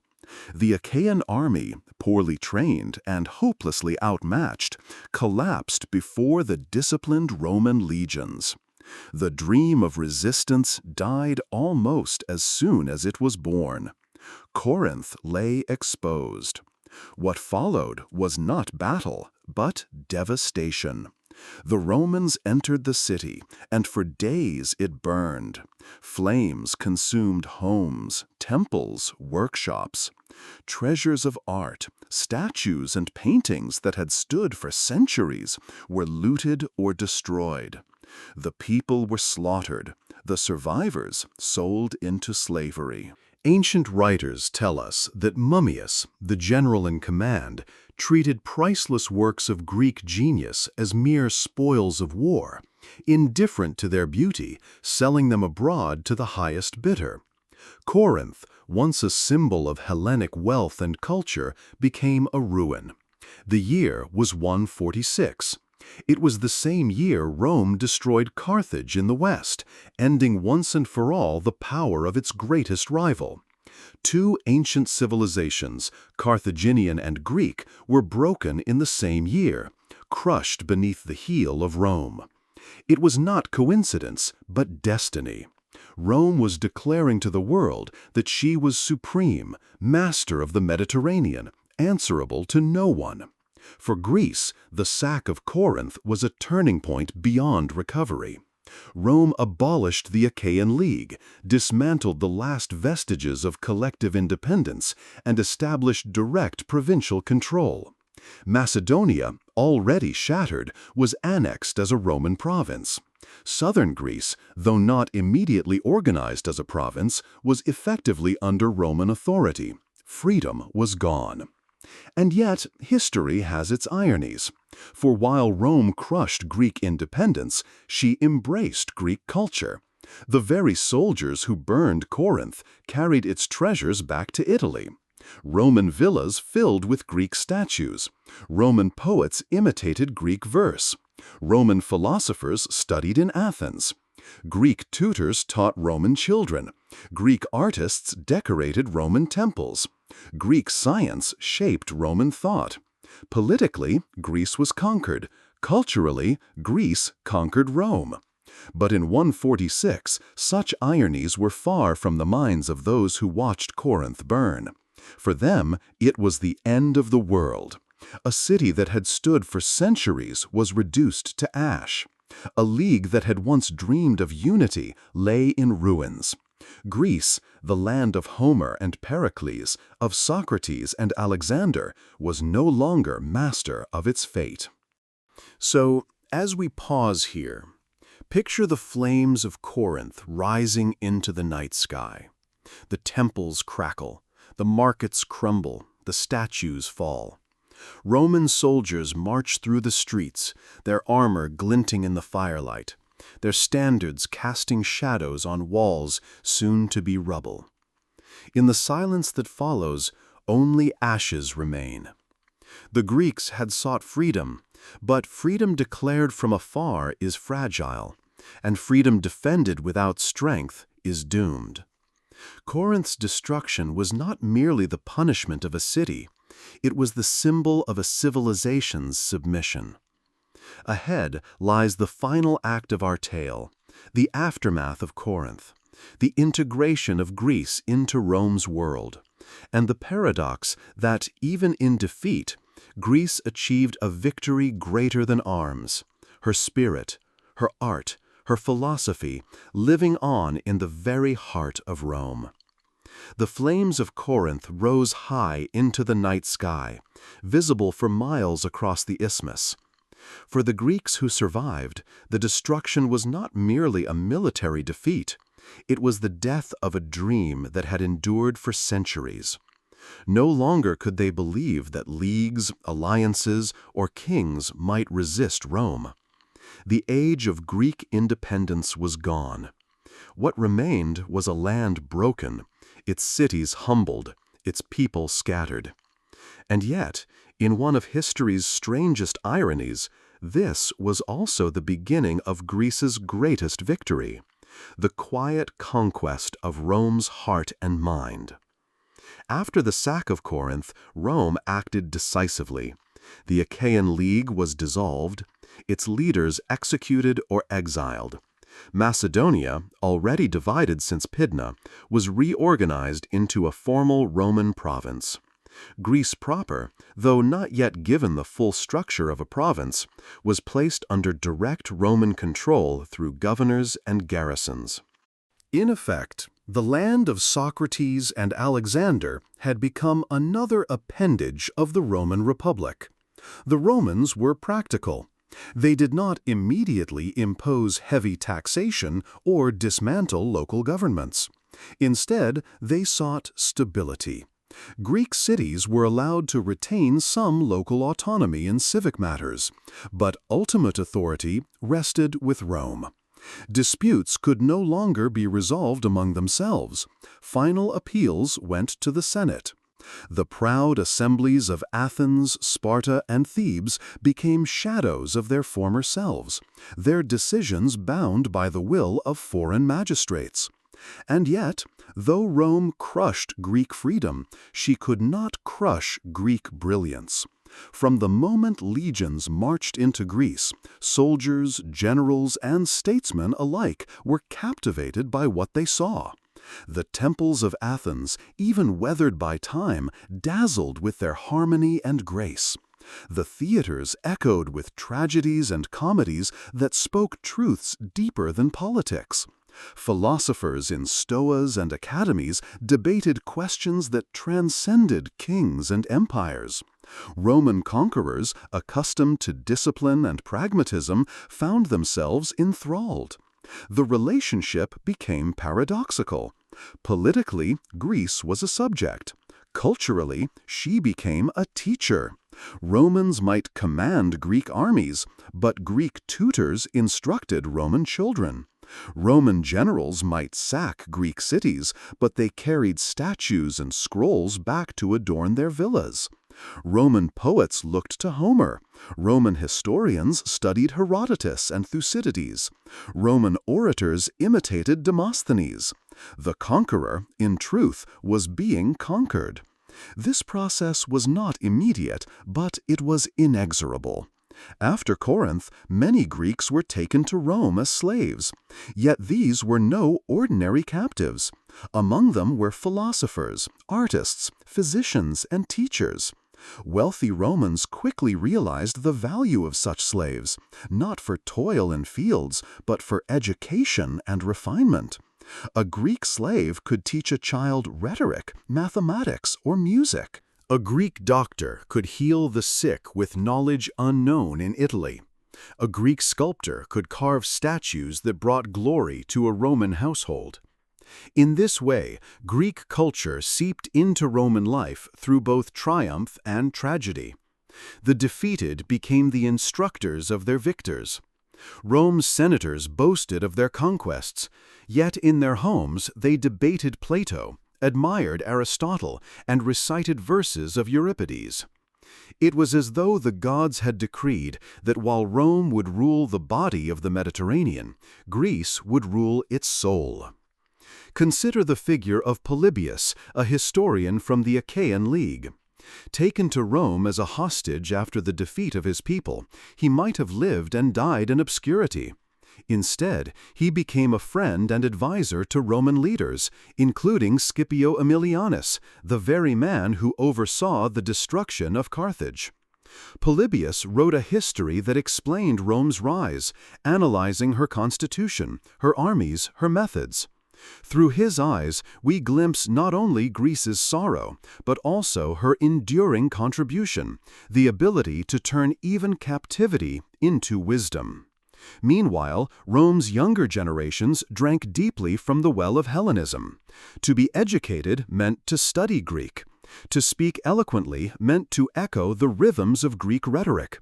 To understand philosophy meant to walk in the footsteps of Socrates, Plato, and Zeno.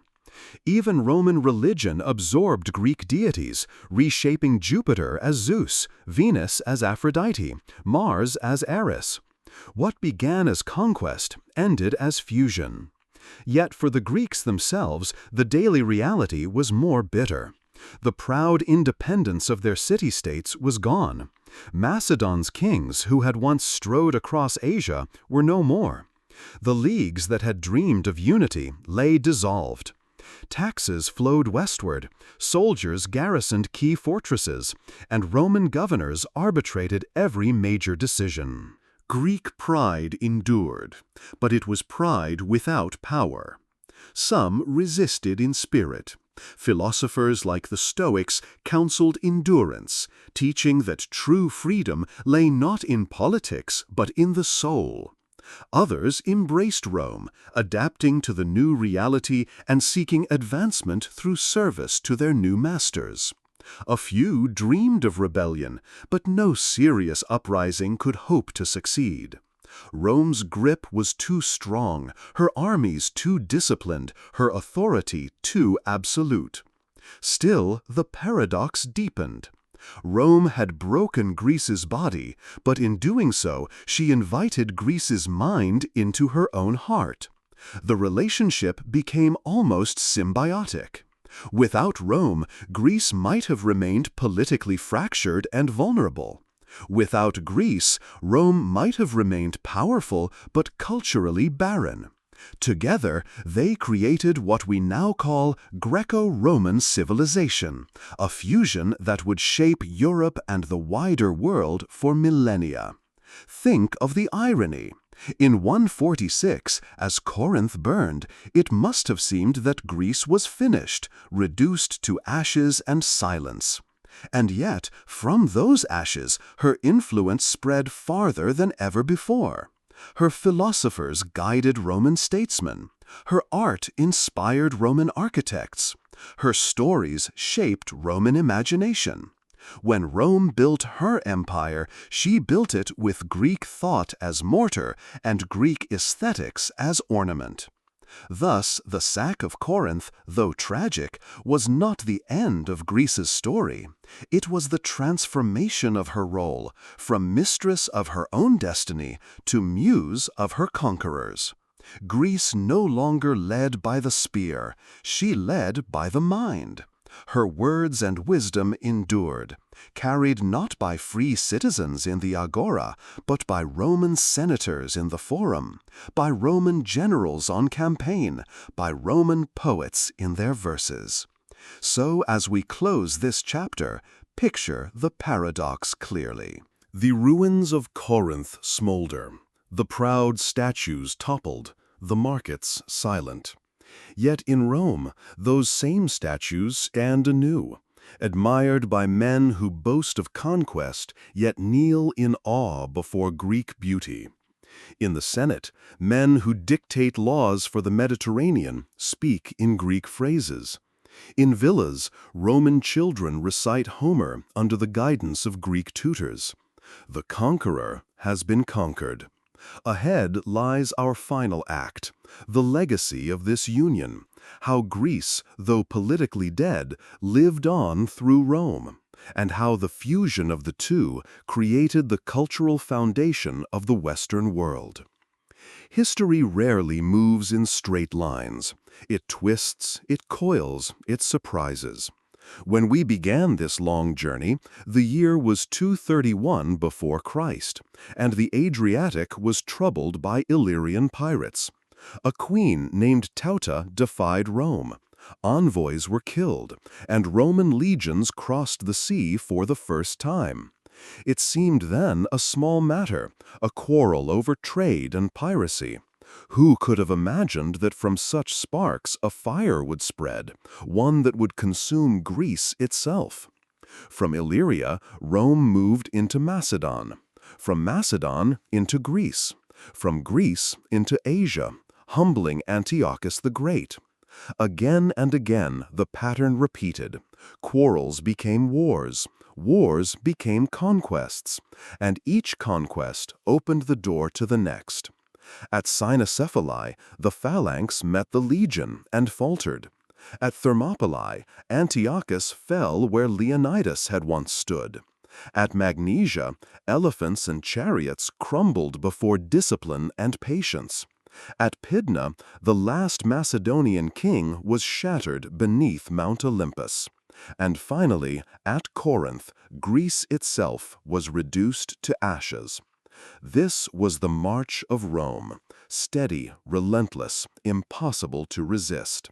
She called herself a liberator, and indeed she often proclaimed freedom for the Greeks. But freedom from one master meant only dependence upon another.